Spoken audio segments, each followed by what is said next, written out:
serving the Republic of the Philippines for more than 75 years. Ito po ang Presidential Broadcast Service. Ang Pilipinas ngayon. Narito na ang pinakamainit na mga balita na nakalap sa bawat sulok ng bansa. Ihahatid sa bawat Pilipino saan man kayo sa mundo. Ang Pilipinas ngayon. Pakinggan ang bawat kaganapan sa bawat lalawigan. Ito ang Pilipinas ngayon.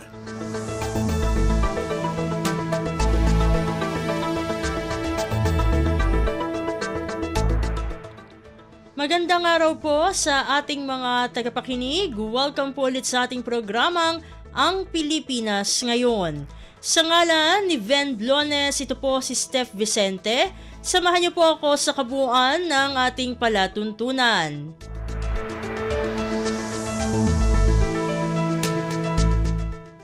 Tulad ng dati, mapakikinggan po ang ulat ng ating mga kapatid na himpilan sa probinsya, ang ating mga segmentong balitang negosyo at kalakalan, balitang sports, at balitang artista, maging ang ilan sa mga pangunahing balita mula dito sa ating bansa. Yan po sa kabuuan ng ating palatuntunan, ang Pilipinas Ngayon.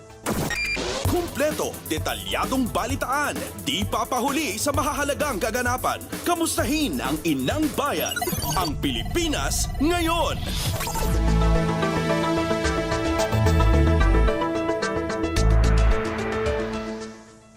Sa mahahalagang balita, nakipagpulong si Pangulong Ferdinand R. Marcos Jr. sa Australian business community sa pamamagitan ng Philippine Business Forum sa Melbourne, Australia nitong Lunes, ika-4 ng Marso. Ang Philippine Business Forum ay nagsisilbi bilang oportunidad na maibida ang kalakasan ng ekonomiya ng ating bansa sa mga potential Australian investor. Ito rin ay makahihikayat sa two-way trade and investments sa pagitan ng Pilipinas at Australia.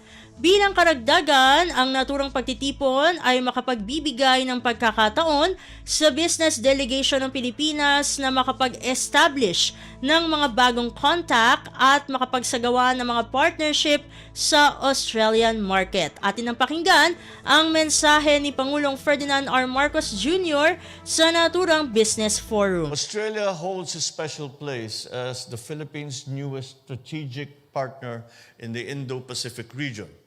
Through this visit, we are sending a clear message that the Philippines is enhancing our regional economic integration agenda on several aspects.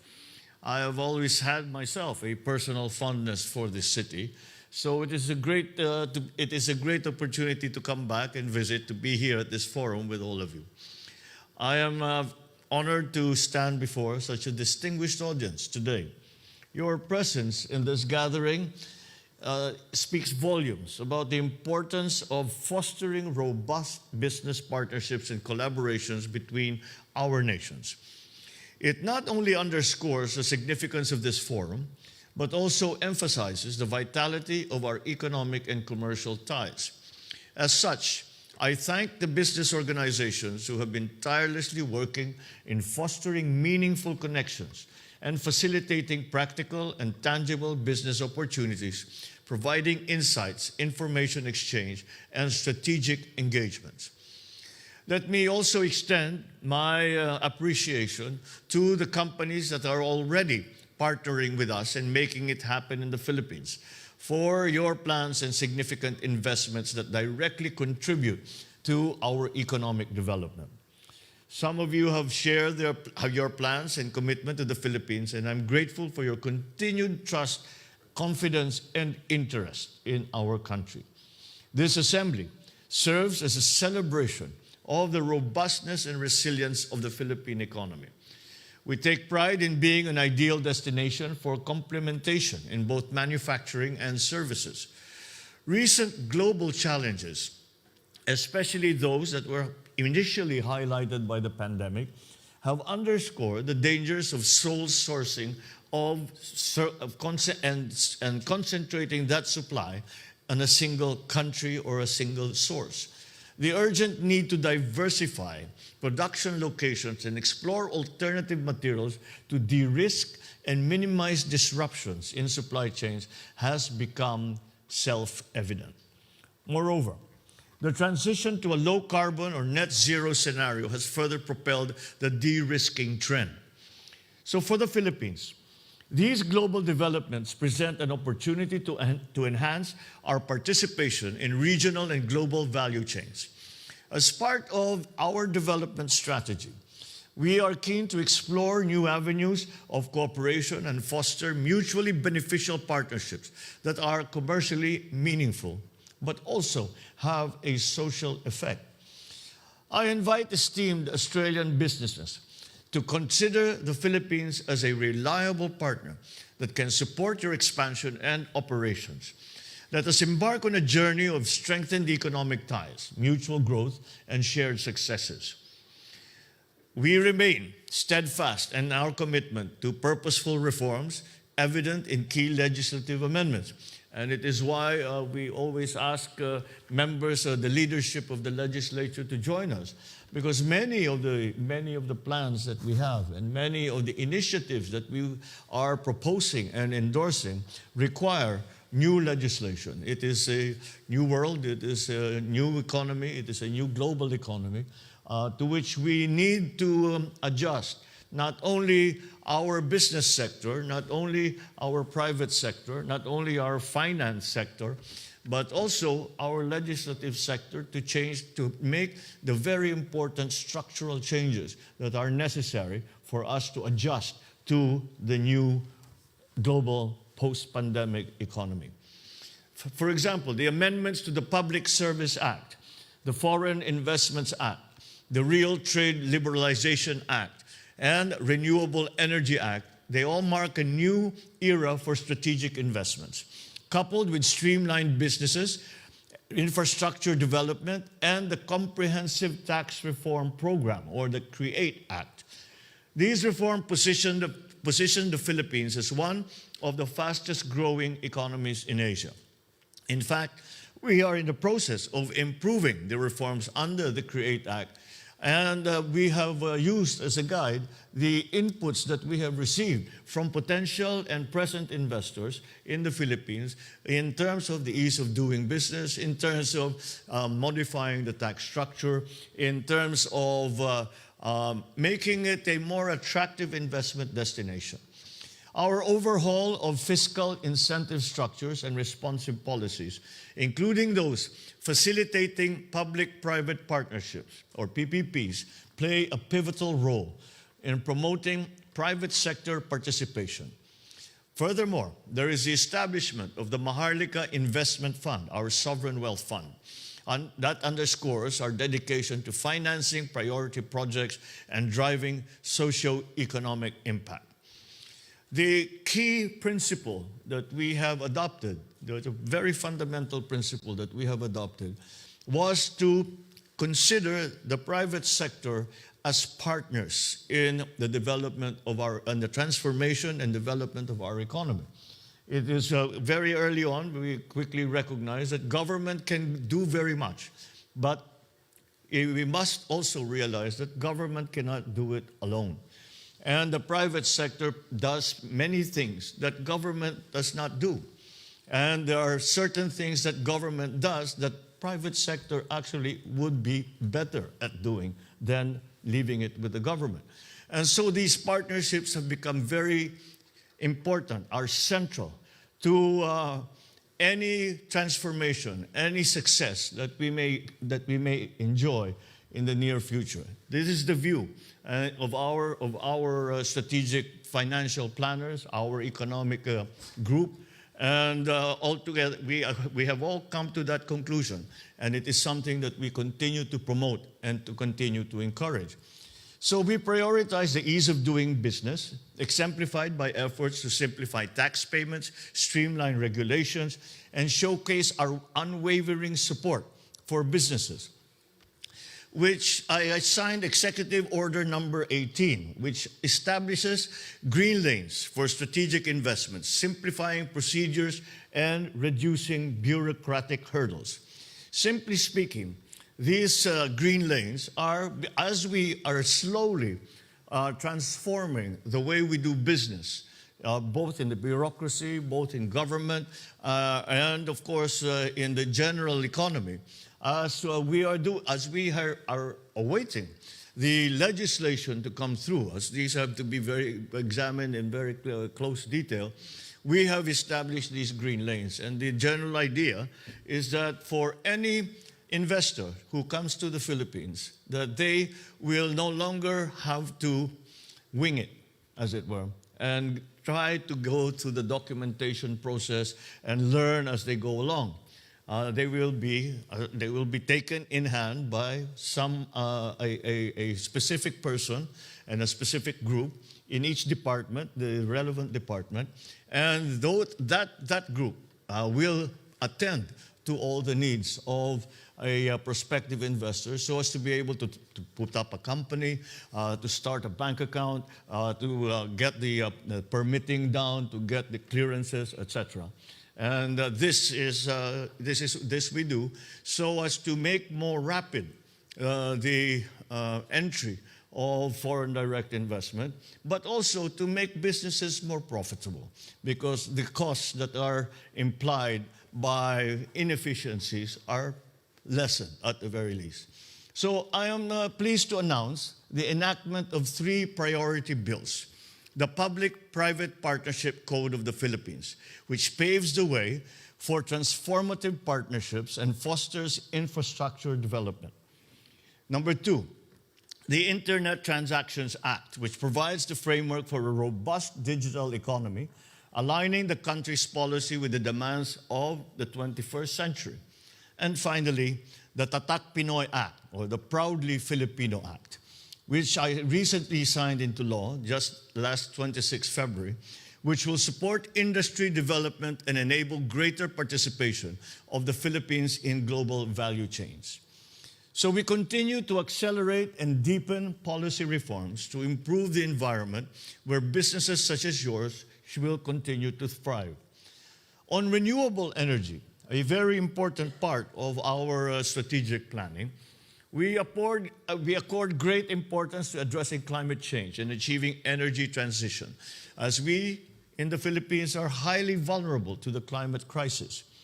In line with this, we have put in place several energy transition policies, investment enablers such as incentivizing energy efficiency and conservation that will support and facilitate the efforts to decarbonize the economy. This move strengthens our dedication to environmental stewardship and encourages the private sector to actively engage in sustainable practices.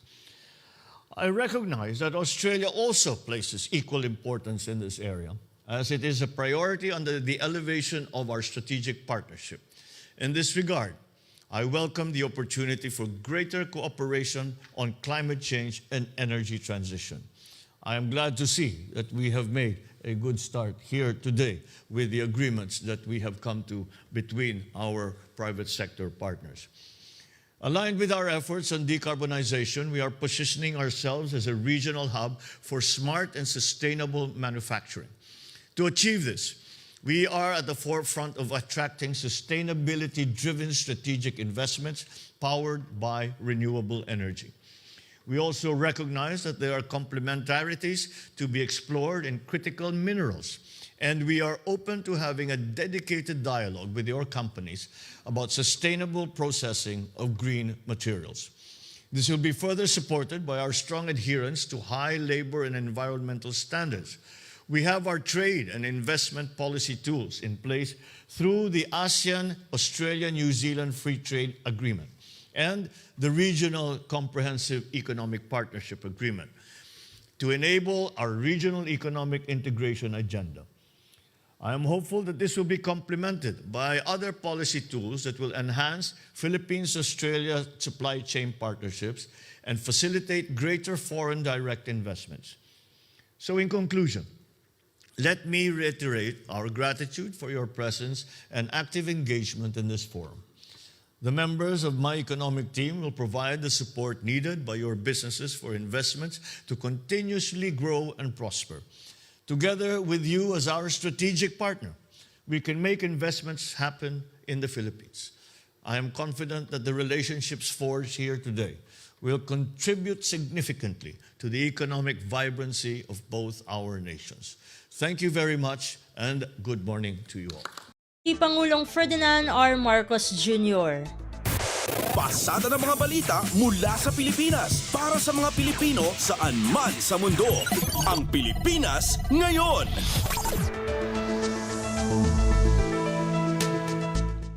Samantala, 2 barko ng China ang namataang naglalayag patungo sa Benham o Philippine Rice. Ibinahagi ito sa social media site ni dating United States Air Force o USAF official at maritime security expert na si Ray Powell.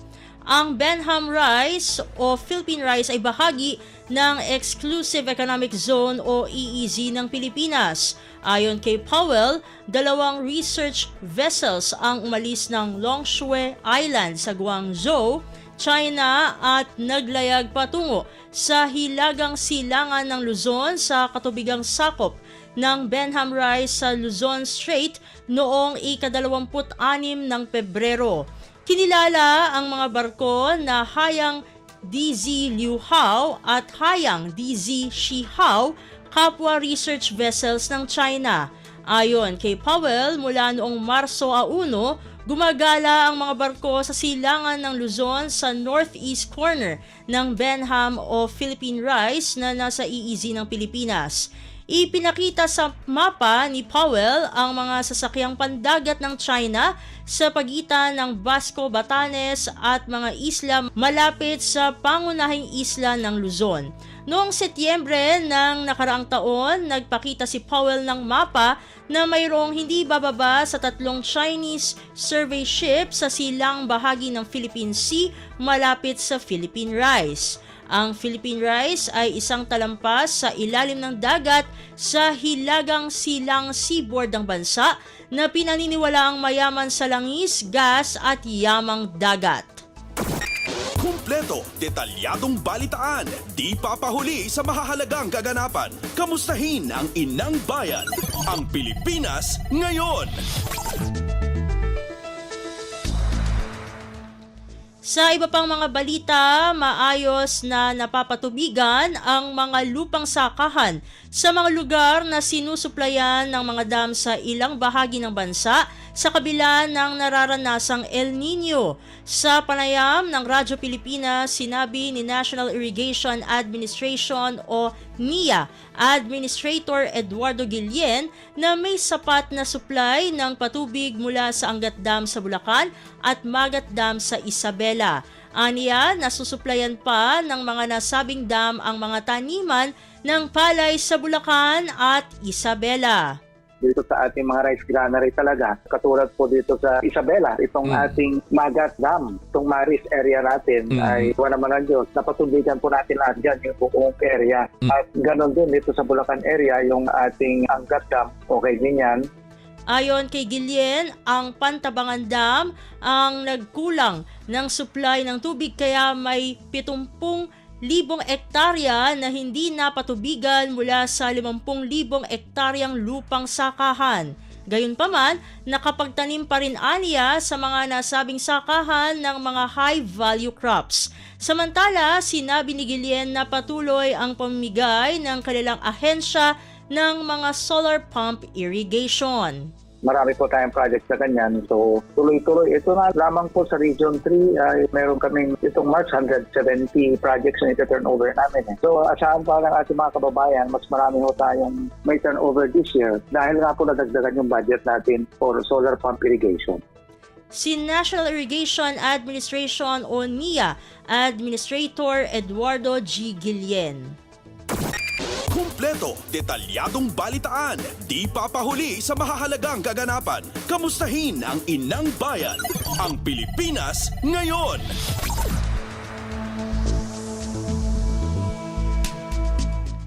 Samantala, hindi pa magre-rekomenda ang Office of the Civil Defense o OCD para magdeklara ng state of calamity sa Pilipinas dahil sa El Nino.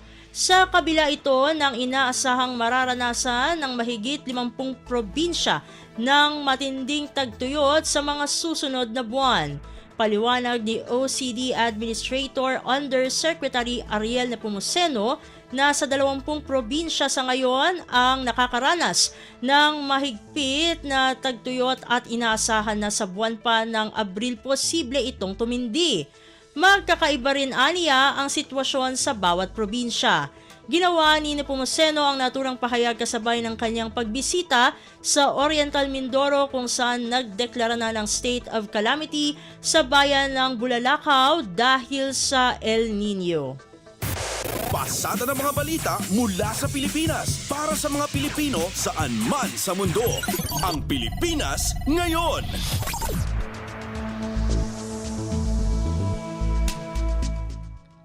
Sa iba pang mga ulat, tiniyak ng Department of Agriculture o DA na sapat ang supply ng bigas sa bansa sa gitna ng El Nino phenomenon. Ayon kay DA spokesperson at Assistant Secretary Arnel de Mesa, maganda ang supply at inventory ng bigas para sa taong ito. Bukod sa lokal na produksyon, nakasasabay din sa bilang ang mga inangkat na bigas. Sa datos ng Bureau of Plant Industry, sinabi ni De Mesa na nakatanggap ang bansa ng mahigit 600,000 metriko toneladang imported rice sa unang 2 buwan ng taong 2024. Tiniyak din ni De Mesa na nakabantay ang gobyerno sa epekto at posibleng pinsala ng El Nino sa buong bansa. Kumpleto, detalyadong balitaan, di papahuli sa mahahalagang kaganapan. Kamustahin ang inang bayan, ang Pilipinas ngayon.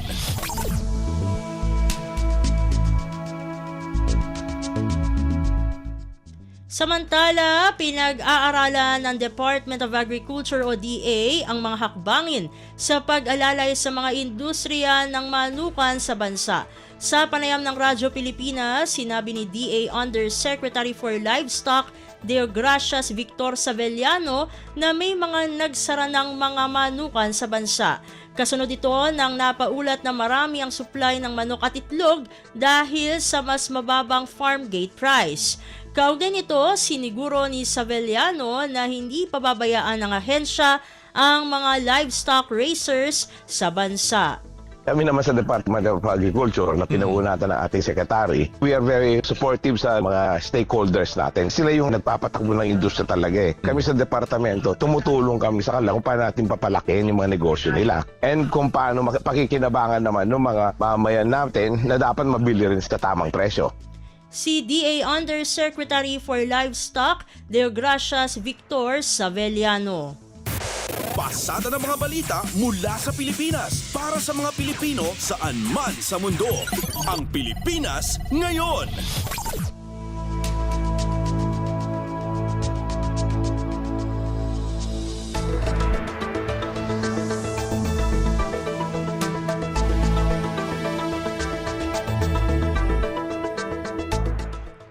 Sa iba pang mga balita, presyo ng tilapia at sibuyas bumaba nitong buwan ng Pebrero. Ito ay kaugnay sa datos na naitala ng Philippine Statistics Authority o PSA sa naging presyo ng ilang agri-commodities nitong ikalawang bahagi ng Pebrero. Ang detalye ng balitang ito mula kay Mary Ann Bastasa. Naitala ng Philippine Statistics Authority o PSA ang pagbaba sa presyo ng ilang agri-commodities itong ikalawang bahagi ng Pebrero. Kabilang sa nagkaroon ng tapyas sa presyo, ang tilapia, talong, pulang sibuyas, pati na ang pulang asukal. Sa datos ng PSA, umabot sa 167.62 ang average retail price ng kada kilo ng tilapia nito ikalawang bahagi ng Pebrero. Mas mababa yan kumpara sa 169 pesos per kilo na bentahan noong unang phase ng Pebrero at 168.52 pesos na kada kilong bentahan noong Enero. Nasa halos 5 piso naman ang ibinaba sa presyo ng talong na nitong huling Pebrero ay naglalaro na lang sa 86.18 pesos mula sa 90 to 91 pesos na retail price noong Enero. Malaki naman ang tapya sa presyo ng pulang sibuyas mula kasi sa 188.32 pesos sa kada kilo na bentahan ito noong ikalawang bahagi ng Enero, bumaba na ito sa 163.11 pesos na kada kilo noong nakaraang buwan. Maging ang asukal ay nasa 76 pesos and 52 cents na lang kada kilo nitong huling bahagi ng Pebrero mula sa 78 pesos and 10 cents sa kada kilo noong Enero. Samantala tumaas naman ang presyo ng regular milled rice, liempo at kalamansi nitong ikalawang bahagi ng Pebrero. Ito si Maren Bastasa para sa Radyo Pilipinas. Kumpleto, detalyadong balitaan, di papahuli sa mahahalagang kaganapan. Kamustahin ang inang bayan, ang Pilipinas ngayon.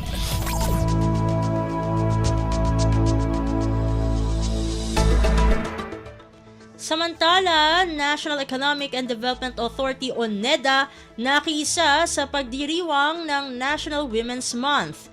Layunin nito na paigtingin ang ginagampanang papel ng mga babae sa pagpapalago ng ekonomiya sa ilalim ng bagong Pilipinas. Ang detalye ng balitang ito mula kay J. Mark Dagala. Nag-iisa ang National Economic and Development Authority o NEDA sa pagdiriwang ng Sambayanang Pilipino sa National Women's Month. Ayon sa NEDA, sa temang Lipunang Patas sa Bagong Pilipinas, kakayahan ng kababaihan patutunayan, layunin nito na paigtingin pa ang ginagampanang papel ng mga babae sa pagpapalago ng ekonomiya sa ilalim ng Bagong Pilipinas. Sa ilalim ng Philippine Development Plan 2023-2028 target ng pamahalaan na patatagin pa ang bilang ng mga babae sa labor force ng bansa mula sa 51.7% noong 2023 sa 52 hanggang 54% sa taong 2028. Ito ay ayon sa NEDA sa pamamagitan ng mas maraming oportunidad gayon din sa pagtugon sa mga usapin ng gender bias at gender stereotypes. J. Mark Tagala, Radyo Pilipinas. Pasada ng mga balita mula sa Pilipinas para sa mga Pilipino saan man sa mundo. Ang Pilipinas ngayon.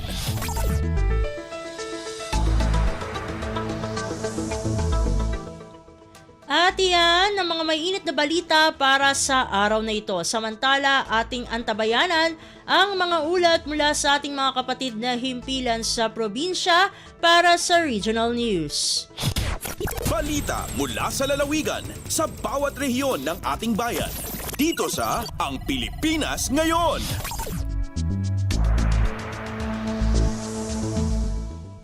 Narito na ang bugso ng ating mga regional news. Dumako muna tayo sa rehiyon ng Luzon. Solar water irrigation system ng National Irrigation Administration o NIA mas magagamit ng mga magsasaka ngayong tagtuyot. Ang detalye ng balita, ihahatid sa atin ni Rani Dorilag mula sa Lawag. Dakkel tulong para karigiti Manalo ni di Solar Power Irrigation System ti National Irrigation Administration diti probinsya ng Runa Itapa na Wentitikag. Segon kini Engineer Romel Batwag, Senior Engineer iti NIA Ilocos Norte, diretso ti operasyon ti Solar Power Irrigation System aging kay ti malem nga dati init. Kunana nga amin nga ili iti Ilocos Norte ket addaan ti kastoy a pasilidad ng Runa kadagiti lugar nga adayo a mapasaykan ti serbisyo ti irigasyon ken dagiti narapon ti danom iti kulukul na. Inbatad ni Batwag ang masapulmet nga dati schedule ti panakipay ti serbisyo ti Solar Power Irrigation System tapno mga benepisyaran dagiti Manalo wenno katukad ti 5 hektarya a mapatunuman. Inayon na ang mabalin pa ang mausar itirabi ti maurnong nga danom ti Solar Power Irrigation System a pagpatanom metlaing kadagiti mula iti pagtatalunan. Manipod diti Radyo Pilipinas Lawag, Rani Durilag para sa Radyo Pilipinas World Service. Balita mula sa lalawigan sa bawat rehiyon ng ating bayan. Dito sa Ang Pilipinas Ngayon.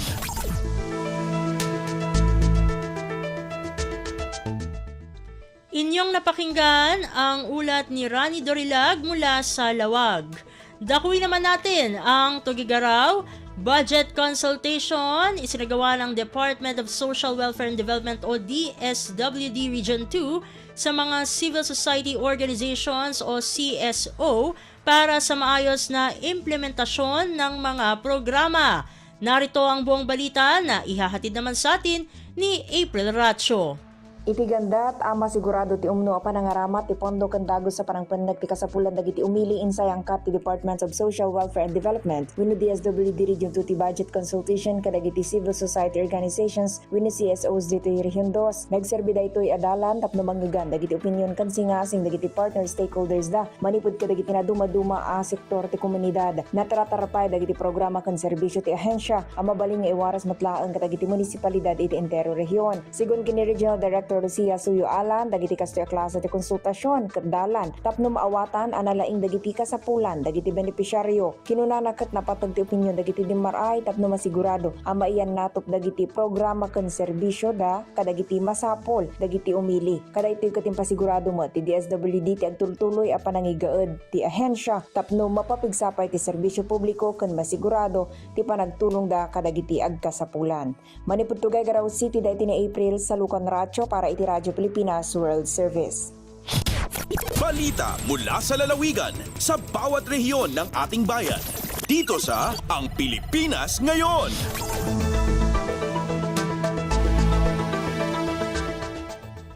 Inyong napakinggan ang ulat ni April Racho mula sa Tuigaraw.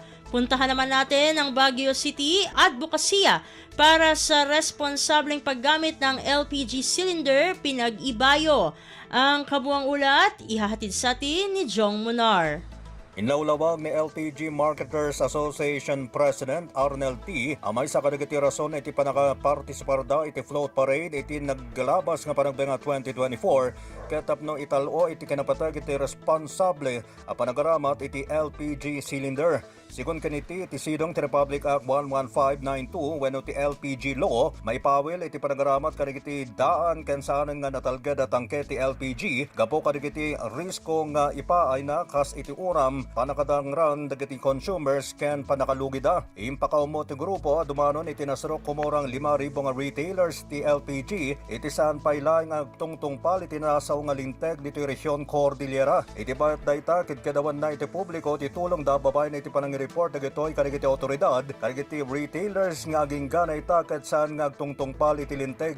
Kinindaw met laeng niti didagos nga panang-report publiko kadagiti otoridad kadagiti retailers nga agsingsingir ti bayad sakbay da nga sukatan iti daan nga tangke dagiti consumer. Manipod iti Radyo Pilipinas Baguio, Jong Munar nang ipadamag para ti Radyo Pilipinas World Service. Balita mula sa lalawigan sa bawat rehiyon ng ating bayan. Dito sa Ang Pilipinas Ngayon.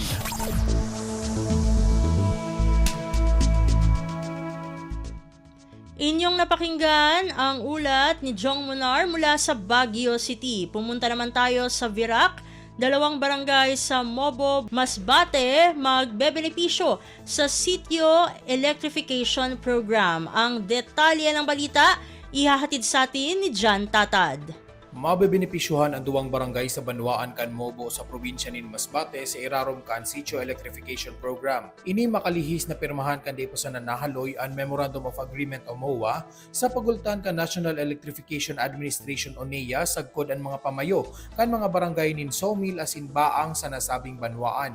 Mauot kan pinirmahan na MOA na formal na magkaigwanin supply ng kuryente ang mga nasambit na barangay sa lalong madaling panahon sa irarom kan programang ini kan NEA asin siguradong dakulang tabang subuot ini sa mga residente asin negosyante na yaon sa mga barangay. Susog sa lokal na gobyerno kan Mobo ang proyektong ini napatotoohan sa paagi kan sa indang mayor na si Raymond Salvacion sa irarong giraray kan Rural Electrification Program kan NEA na nagmamawot na matabangan ang mga electric cooperative na maparahay ang serbisyong na itatao sa mga kahimanwa. Hali digdi sa Radyo Pilipinas Virac, ini si John Tatad para sa Radyo Pilipinas World Service.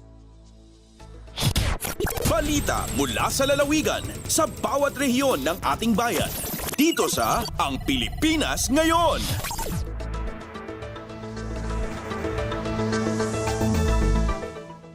Inyong napakinggan ang ulat ni Jan Tatad mula sa Virac. Dumako naman tayo sa rehiyon ng Visayas. 9,000 mga atleta sa buong lalawigan ng Cebu lumahok sa pagbubukas ng Provincial Sports and Cultural Festival. Pakinggan ang kabuang ulat na ihahatid sa atin ni Carmel Matos Pedroza mula sa Cebu. Di mo menos sa 9,000 ka mga atleta ang nisalmot sa formal nga pagbukas sa Cebu Provincial Sports and Cultural Festival kagahapong adlaw sa Dakbayan sa Naga. Sila mosalmot sa 24 ka mga sports categories ug 7 ka cultural events sulod sa unom ka adlaw. Ang mga mananao gikan sa maong mga kalihukan mao ang representar unya sa lalawigan sa ipaygayong lain ang regional meet. Mismo si Cebu Governor Gwendolyn Garcia ang nangunay sa pagpasiga sa torch sulod sa City of Naga Sports Oval. Bisan pa man sa nasinati nga kahigip-ot sa dagan sa trapiko, wala hinoy na sugatan nga kakulian o nahimong hapsay ang pagpahigayon ni ini. Kini si Carmel Matos Pedrosa para sa Radyo Pilipinas World Service. Balita mula sa lalawigan sa bawat rehiyon ng ating bayan. Dito sa Ang Pilipinas Ngayon.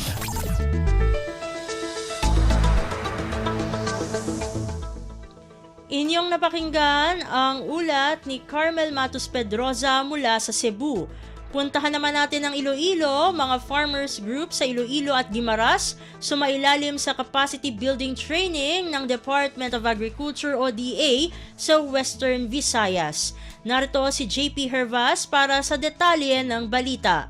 Nagpaidalom sa capacity building training ang mga mangunguma nga katapos sa mga Farmers Association sa Iloilo kag Guimaras. Ang training ginpangunahan sa Special Area for Agricultural Development o KUNSAAD program sa Department of Agriculture kag nagatuyo nga mahanas ang mga manguma sa pagdumala kag pagpatikang sa ilang mga asosasyon. Lakip sa mga ginpatpat sa mga manguma ang ilatag sa papel bilang mga membro kag mga pulisa, pati na mga dokumento nga kinahanglan iproseso sang kada asosasyon. Ang mga ginhanas nga manguma makatapo sa mga Farmers Association gikan sa San Lorenzo, Guimaras, subong man sa mga Farmers and Irrigators Association gikan sa Banwa sang Bingawan, San Rafael, kag Batad sa Iloilo.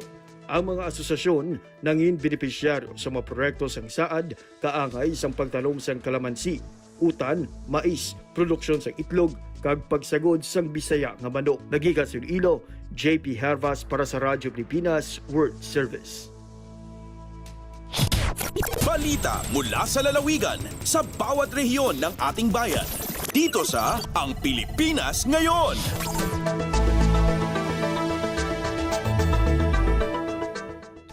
Inyong napakinggan ang ulat ni JP Hervas mula sa Iloilo. Dumako naman tayo sa rehiyon ng Mindanao. Libo-libong pamilyang apektado ng landslide sa Maco, Davao de Oro na nanatili pa rin sa mga evacuation site halos isang buwan matapos ang insidente. Ang kabuang ulat, ihahatid sa atin ni Maymay Benedicto mula sa Davao. Mag-usa ka bulan na karong Marso 6, humang nahitabo ang landslide sa barangay Masara, Maco sa probinsya sa Davao de Oro apan nagpabilin pa sa mga evacuation sites ang libuan ka mga pamilya. Sumala ni Maco Secretary to sa Sangguniang Bayan ug Alternate Resource Cluster Head Joel Penido, anaa pa sa 1,085 ka pamilya ang nagpabilin sa 13 ka mga evacuation centers ug ginaatiman sa lokal nga panggamhanan sa Maco ug Mawab ingon man sa provincial government.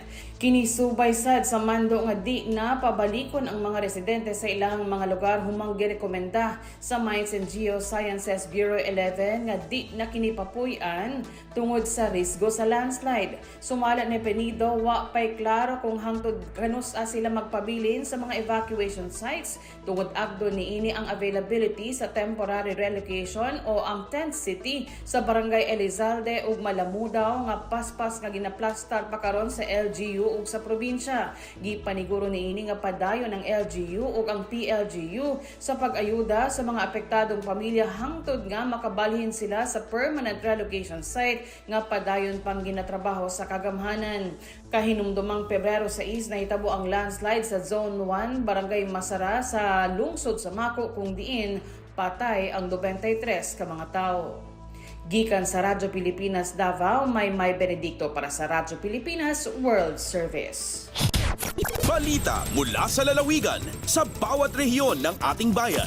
Dito sa Ang Pilipinas Ngayon.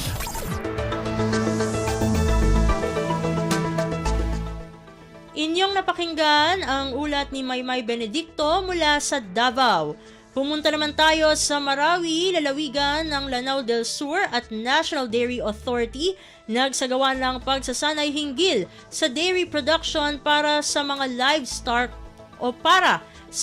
livestock farmer. Pakinggan ang buong ulat sa pamagitan ni Johania Yusof.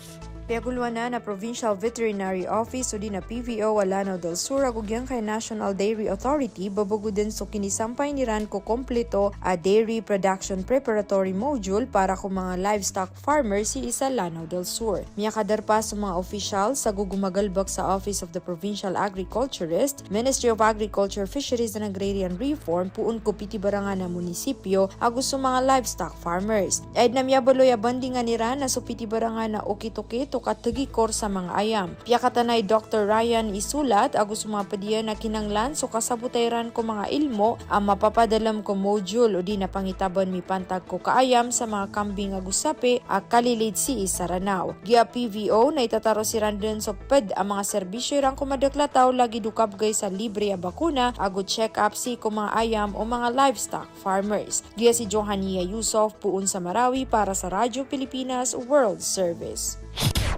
Balita mula sa lalawigan sa bawat rehiyon ng ating bayan. Dito sa Ang Pilipinas Ngayon.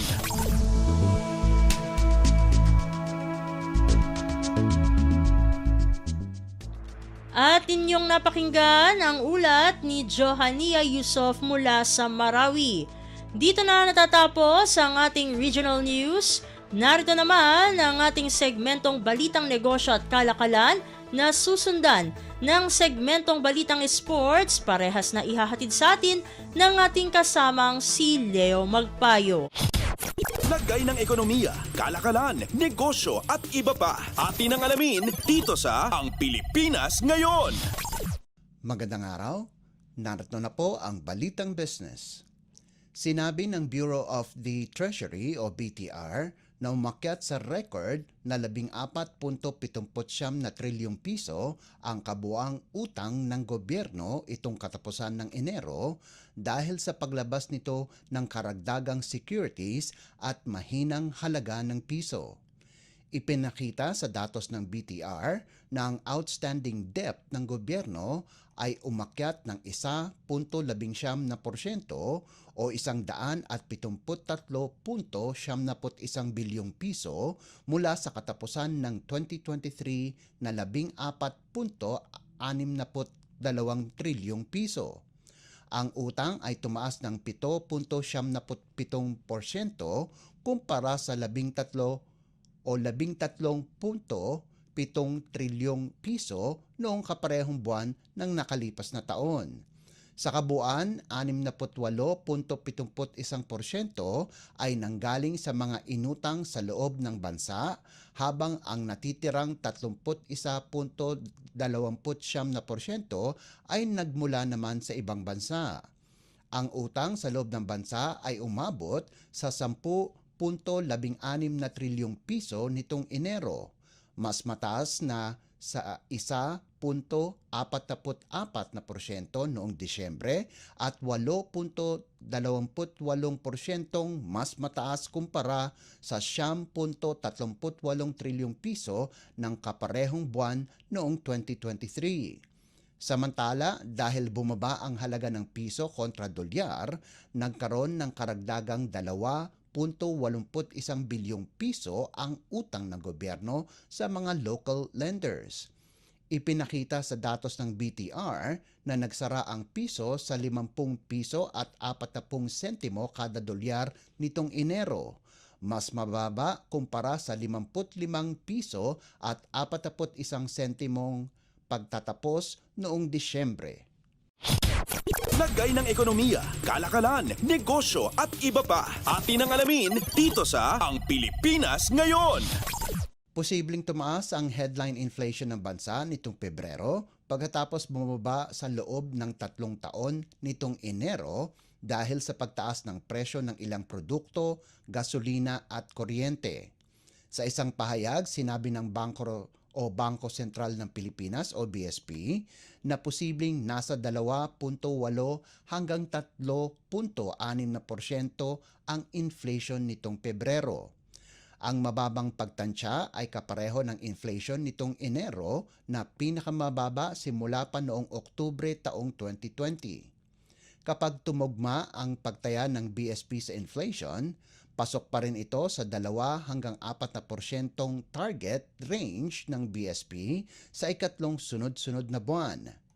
Ayon sa BSP, ang presyo ng regular milled at well-milled na bigas ay nananatiling nasa 50 piso pataas na level nitong Pebrero. Nitong Pebrero 27, ang presyo ng regular milled rice ay tumaas hanggang 51 piso, mas mataas kumpara sa 40 piso kada kilo noong isang taon. Ang presyo naman ng well-milled rice ay tumaas din sa 55 piso kada kilo kumpara sa 44 na piso noong Pebrero ng nakalipas na taon. Nitong Pebrero lamang, ang presyo ng petrolyo ay tumaas din sa piso at 50 o 5 sentimo kada litro sa gasolina, piso at 55 sentimo sa kada litro ng diesel at 35 sentimo sa kada litro ng kerosene. Una nang sinabi ng Meralco o Manila Electric Company na ang presyo ng kuryente ay tumaas ng mahigit 57 sentimo sa mahigit 11 piso at 71 sentimo kada kilowatt hour nitong Pebrero. Lagay ng ekonomiya, kalakalan, negosyo at iba pa. Atin ang alamin dito sa Ang Pilipinas Ngayon. Sinabi ng Philippine Rice Research Institute o PhilRice na ang palay sa 4 na rehiyon ay nanganganib na pugaran ng mga peste itong unang quarter ng taon. Sa isang pahayag, base na rin sa datos ng Bureau of Plant Industry o BPI, sinabi ng PhilRice na ang mga rehiyon na delikado ay ang Region 3, 5, 6 at 7. Ang mga peste na inilista ng BPI ay ang mga daga, brown plant hoppers, rice stem borers, bacterial leaf blight at rice black bugs. Hinikayat ng PhilRice ang mga magsasaka sa Region 3 at 8 na bantayan ang pagpupugad ng mga brown plant hoppers.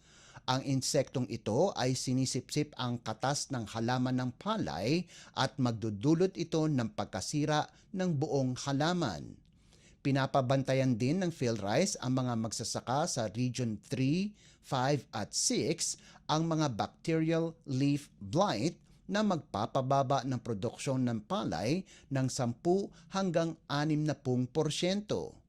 Samantala, sinabi din ng PhilRice na ilang bahagi ng Western Visayas at Central Luzon ay posibleng maapektuhan ng rice black bug na magpapababa ang produksyon ng palay ng 15 hanggang 23%. Lagay ng ekonomiya, kalakalan, negosyo at iba pa. Atin ang alamin dito sa Ang Pilipinas Ngayon. At para naman sa sports balita, updates at pinakahuling mga usapin sa mundo ng palakasan. Atin ang pakinggan dito sa Ang Pilipinas Ngayon.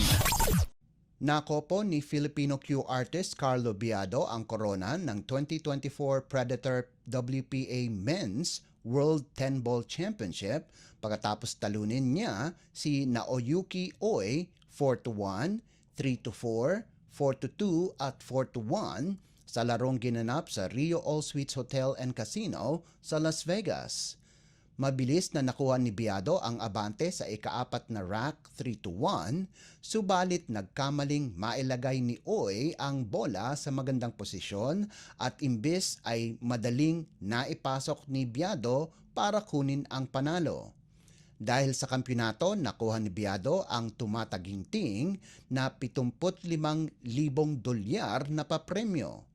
Ito ang kauna-unahang kampyonato ni Biado sa World 10-Ball Championship at ikalawa niyang championship ngayong taon. Una nang nadagit ni Biado ang Second Universal Chinese Taipei Open kung saan tinalo niya ang kapwa Pinoy na si Bernie Regalario 13-7. Updates at pinakahuling mga usapin sa mundo ng palakasan. Atin ang pakinggan dito sa Ang Pilipinas Ngayon. Nakasurvive ang Far Eastern University laban sa University of Santo Tomas para manatiling malinis ang kartada sa UAAP Season 86 Men's Volleyball Tournament. Ito ay pagkatapos pataubin ng Tamaraws ang Season 85 finalists 28-26, 21-25, 21-25, 15 o 25-21 at 15-12 sa larong ginanap sa Mall of Asia Arena sa Pasay City. Pinangunahan ni Andre Delicana ang opensa ng FEU sa nagawa nitong 18 puntos, 5 excellent digs at 4 na receptions habang nakapagtala si JJ Havelonia ng kaparehong 18 puntos galing sa 15 attacks, 2 blocks at 1 service ace. Samantala, pinangunahan naman ni Josh Ibanez ang UST sa nagawa nitong 30 puntos galing sa 25 attacks, 3 blocks at 2 service aces. Nagbigay din si J. Rack de la Noche ng 17 puntos sa panig ng UST na bumagsak sa 2-2 record. Susunod na mga kalaban ng Tamaraws ang National University sa Miyerkules habang makakatapat naman ng UST ang Ateneo de Manila University sa susunod na Sabado. Updates at pinakahuling mga usapin sa mundo ng palakasan.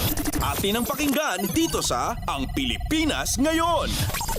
Pinangalanan bilang Premier Volleyball League o PVL Press Corps Player of the Week si Choco Mucho Superstar Cici Rondina sa linggo ng Pebrero 27 hanggang Marso 2. Ang reigning PVL Most Valuable Player ay nakagawa ng 24 na puntos at 22 excellent receptions kung saan tinalo ng Flying Titans ang Petrogas Angels sa isang 5-setter 24-26, 25-22, 25-18, 24-26 at 15-13 nitong Martes na ginanap sa PhilSports Arena.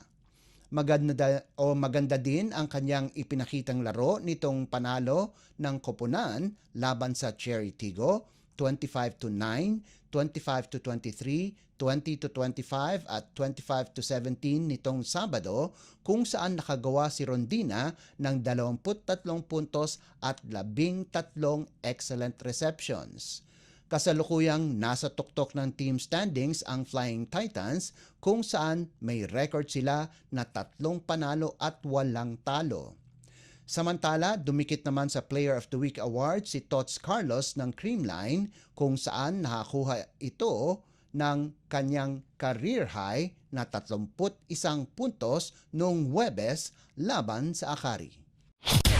Updates at pinakahuling mga usapin sa mundo ng palakasan. Atin ang pakinggan dito sa Ang Pilipinas Ngayon.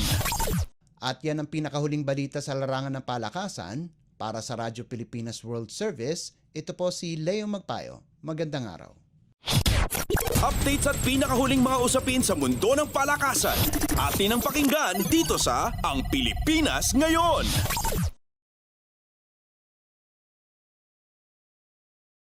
Maraming salamat Leo para sa ating mga segmentong Balitang Negosyo at Kalakalan at Balitang Sports.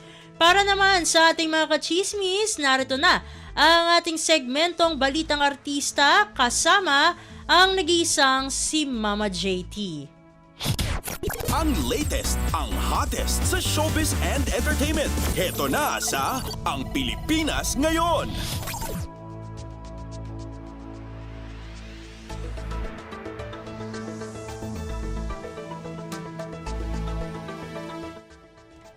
Halo, magandang araw sa ating mga chismoso at chismosang nag-aabang ng ating balitang artista. Nandito na si Mama JT para magatid ng mga trending na balita sa mundo ng showbiz. Ito na ang ratsyada ng mga chika. Ito, nagluluksa ang buong industriya ng showbiz sa bigla ang pagpanaw ng veteranong aktres na si Jacqueline Jose Osi Mary Jane Gook sa tunay na buhay nitong linggo ng gabi, Marso 3. At natagpuan nga itong si Jacqueline na wala ng buhay sa loob ng kanyang silid sa kanyang tahanan sa Quezon City.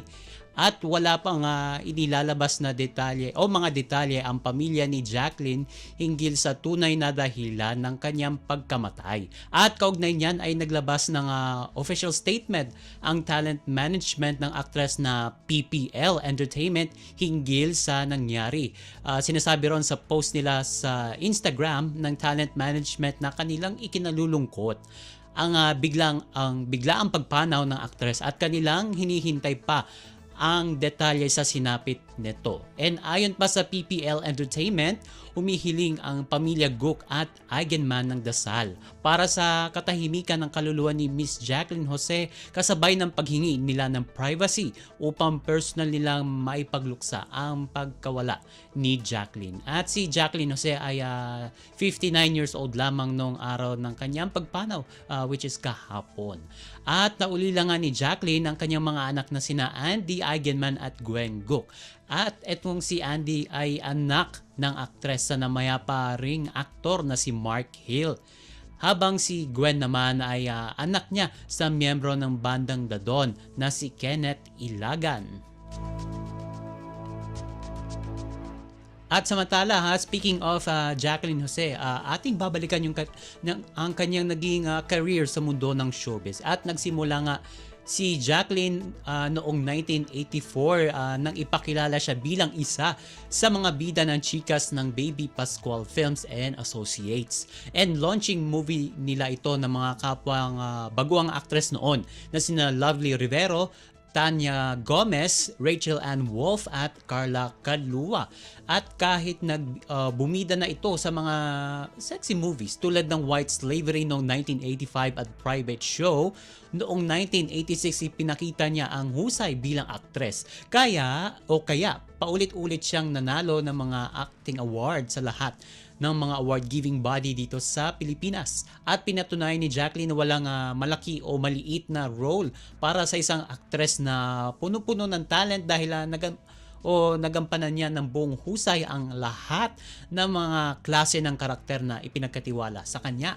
At ito tumatak sa mga manonood ang ilan sa mga pelikula ng actress, kabilang na dyan ang Celestina Sanchez alias Bubbles Enforcer at Ivan Gang noong 1985. Itanong mo sa buwan noong 1988, The Floor Contemplation Story noong 1995, Kuratsa, ang babaeng walang pahinga noong 1988, Minsan May Isang Puso noong 2001 at Service noong 2008. At syempre, ang pinakasikat dyan ay ang Marosa, kung saan nanalo nga si Miss Jacqueline Jose sa Best Actress category sa Cannes Film Festival na dinirect nga ni Direk Brillante Mendoza. At tumatak din sa mga manonood ang mga pagganap niya sa ilang mga teleserye ng ABS-CBN at GMA Network, kabilang sa kapamilya teleserye na kanyang ginawa ay Mula sa Puso, Hiram, Ikaw ang Lahat sa Akin, Prinsesa ng Banyera Diyosa,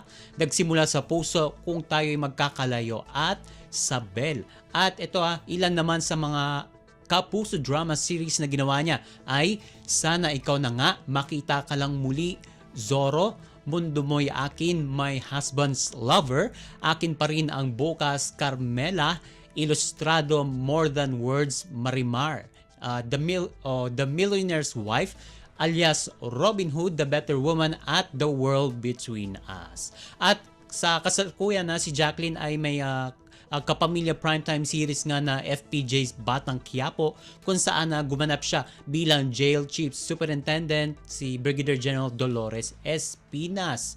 Kaya sa pamilya ni Miss Jacqueline Jose, kami nakikiramay sa kanyang pagyao.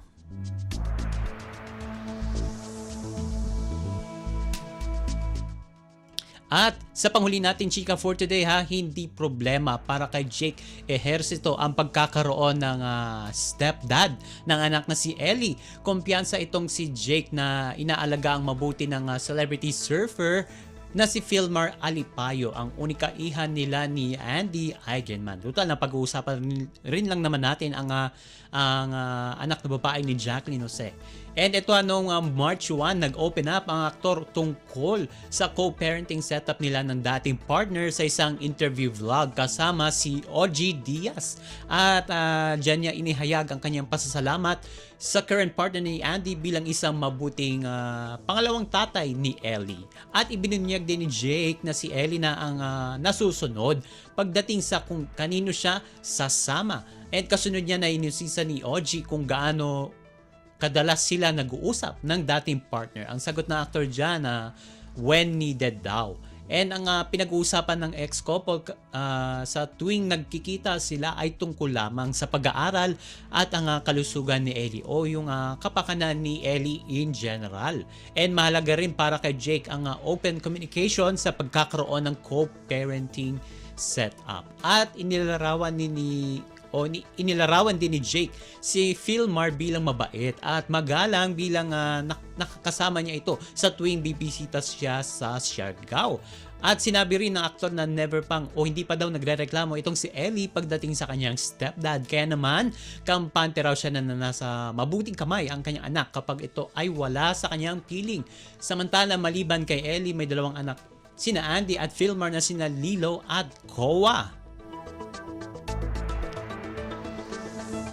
And OMG, wala na tayong oras para sa ating balitang artista. Maraming salamat mga kachismis sa pakikinig sa aking mga chika for today. Ako po si Mama JT para sa Radyo Pilipinas World Service. Ang latest, ang hottest sa showbiz and entertainment. Heto na sa Ang Pilipinas Ngayon.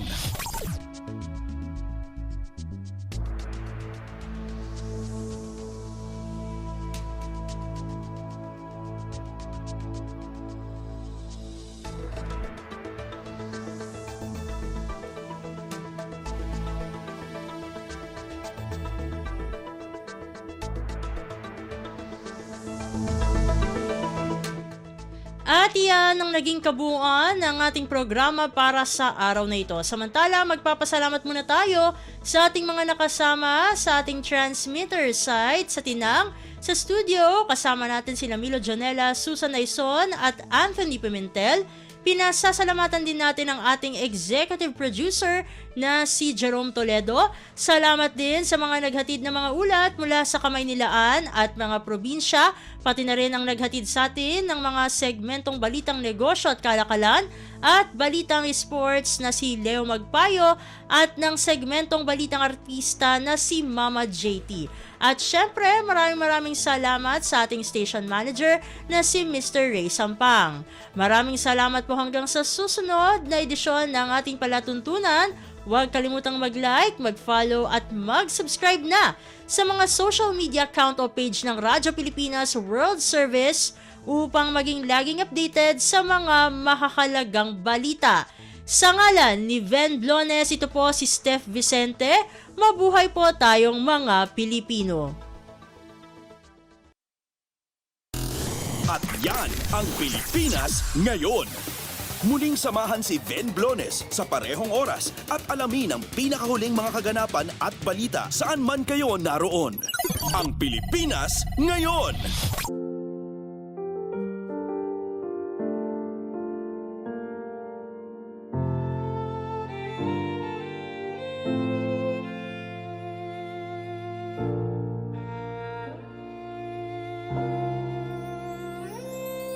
Ang tanging may pamamaan ako'y edukasyong Pilipino. Tinuturong galing at talino para maabot ang pangarap mo. Ang tanging handog ko sa'yo'y edukasyong Pilipino. Diskarteng mula sa puso, mamamangha ang mundo. Matatag na mga guro, matatag sa mga pagsubok, matatag na mga mag-aaral, matatag na talino'y umiiral. Hinaharap ang hirap, walang takot sumugod, humahanap ng solusyon, ipaglaban ang edukasyon.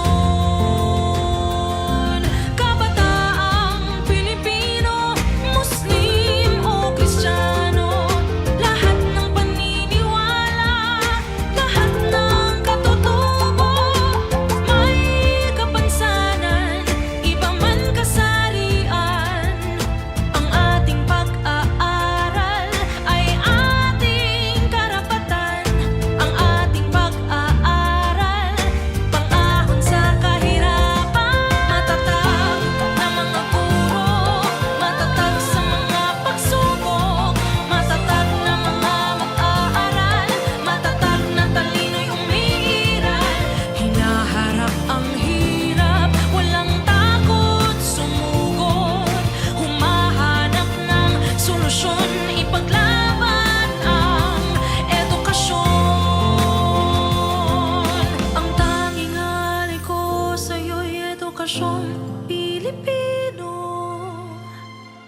matapat ng pamamaraan, maunlad na kinabukasan.